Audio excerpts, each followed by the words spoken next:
जमिनीमध्ये जाण्या येण्यासाठी आणि मालाची वाहतूक करण्यासाठी गट क्रमांक 556 मधील 6R शेत जमीन खरेदी विक्री करण्याचा अहवाल लवकरात लवकर तहसीलदार पंढरपूर यांच्याकडे पाठवून देण्यासाठी तत्कालीन मंडल अधिकारी जगन्नाथ मारुती कुंभार यांनी 11,000 रुपये लाचेची मागणी करून स्वीकारल्याचा आरोप न्यायालयात सिद्ध झाल्यानं न्यायालयानं जगन्नाथ कुंभार वय 57 वर्ष यांना भ्रष्टाचार प्रतिबंधक कायदा कलम 7 नुसार 5 वर्ष सक्त मजुरी आणि 15,000 रुपये दंड आणि दंड न भरल्यास 1 वर्ष अतिरिक्त सक्त मजुरी आणि 15,000 रुपये दंड तसंच दंड न भरल्यास 1 वर्ष अतिरिक्त सक्त मजुरी अशी शिक्षा सुनावण्यात आली आहे। या खटल्याची पार्श्वभूमी अशी की तक्रारदार यांच्या मुलाच्या नावे असलेल्या जमिनीमध्ये जाण्या येण्यासाठी आणि मालाची वाहतूक करण्यासाठी गट नंबर 556 मधील 6R शेत जमीन खरेदी विक्री करण्याचा अहवाल पंढरपूर तहसीलदार यांच्याकडे लवकरात लवकर पाठवून देण्यासाठी पटवर्धन कोरोलीचे तत्कालीन मंडल अधिकारी यांनी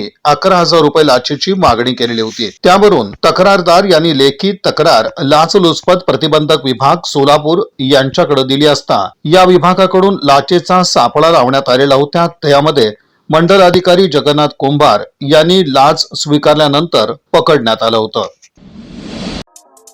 या बातमीपत्राचे प्रमुख प्रायोजक प्लॅटिनम मॉल इंद्रधनु सोलापूर। सोलापुरातील सर्वात प्रतिष्ठित इंद्रधनु सोसायटीचा नवीन भव्य कमर्शियल प्रोजेक्ट आता रेल्वे स्टेशनच्या अगदी शेजारी शहराच्या मध्यवर्ती ठिकाणी।